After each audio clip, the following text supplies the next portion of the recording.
এখন আমরা দেখব ধারা 161-তে কি বলা হয়েছে। সরকারি কর্মচারী কর্তৃক বকশিশ গ্রহণ।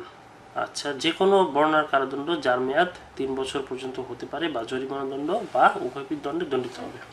আচ্ছা, এখানে 161 ধারায় বলা হয়েছে যে আমরা সাধারণত যে দেখি যে সরকারি কর্মচারী যদি কোনো কাজের জন্য তার বৈধ দাবির বাইরে, অর্থাৎ যে অর্থ সে চাইতে পারে না সে অর্থ যদি সে চায় এবং সে যদি তা গ্রহণ করে, একেবারে সহজ বাংলা ভাষায় বলতে গেলে যদি সে ঘুষ গ্রহণ করে, এখানে আইনের ভাষায় বলা হয়েছে বকশিশ গ্রহণ।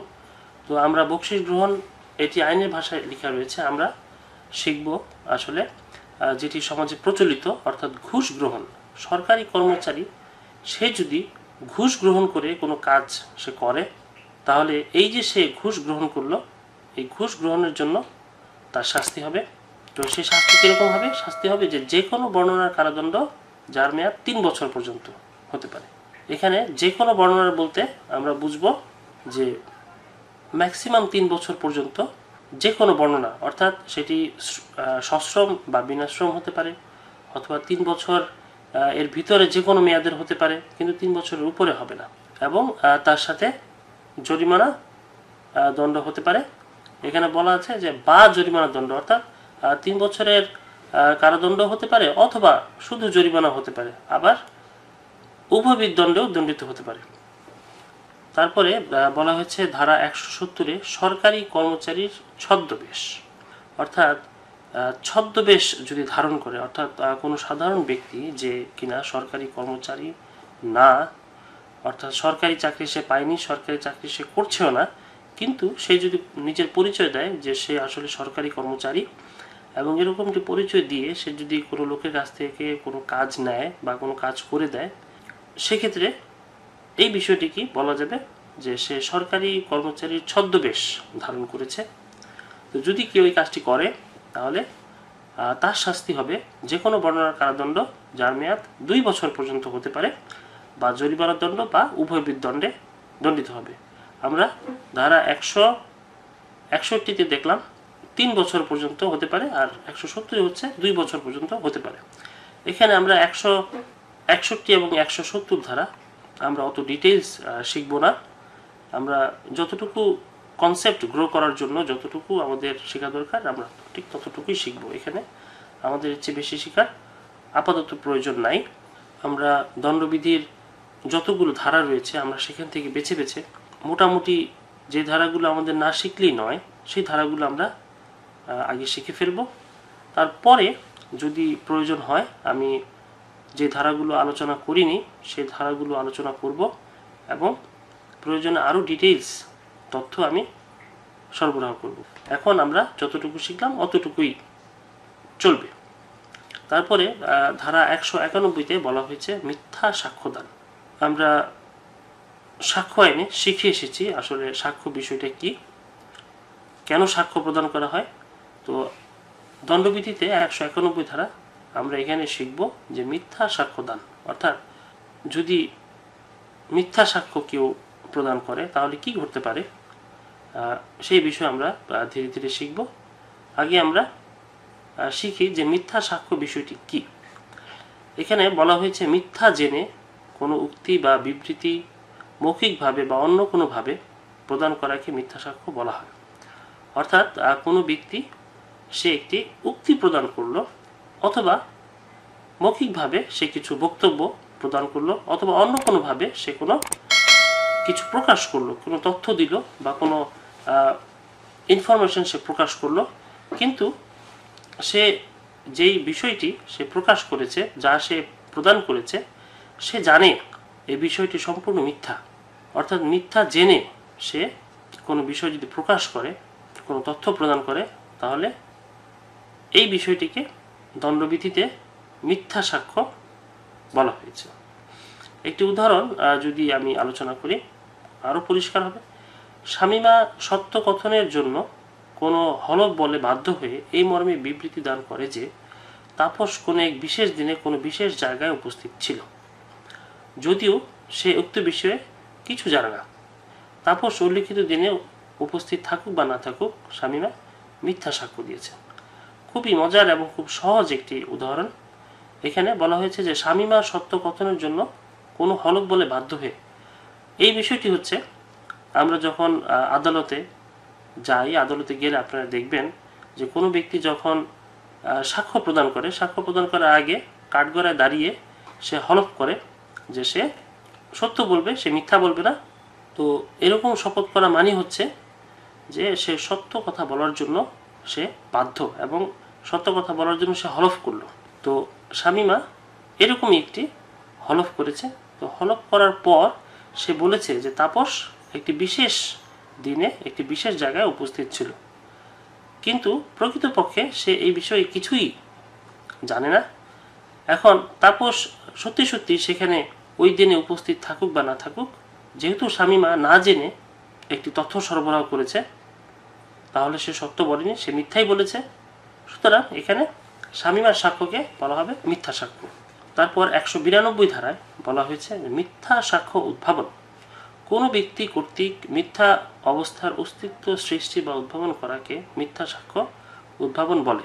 অর্থাৎ যে বিষয়টি আসলে সত্যি সত্যি নাই, বাস্তবে যেটির অস্তিত্ব নাই, সেরকম একটি বিষয়ে একটি মিথ্যা সাক্ষ্য প্রদান করার উদ্দেশ্যকে মাথায় রেখে যদি একটি অস্তিত্বকে তৈরি করা হয়, যে অস্তিত্বটি আসলে মিথ্যা, সত্য নয়, তাহলে এই যে অস্তিত্বটি তৈরি করলো সে, এই বিষয়টিকে আমরা বলবো যে মিথ্যা সাক্ষ্য উদ্ভাবন করেছে। একটি উদাহরণ দিই। শামীমা তাপসের বাক্সে এই অভিপ্রায়ে কিছু অলঙ্কার রাখে যে উক্ত অলঙ্কার উক্ত বাক্সে পাওয়া যেতে পারে এবং এই ঘটনার জন্য তাপস চুরির অপরাধে দণ্ডিত হতে পারে। শামীমা মিথ্যা সাক্ষ্য উদ্ভাবন করেছে। এখানে এই উদাহরণটিতে আপনারা দেখেন যে আসলে শামীমা তাপসের বাক্সে কিছু অলঙ্কার রেখেছে।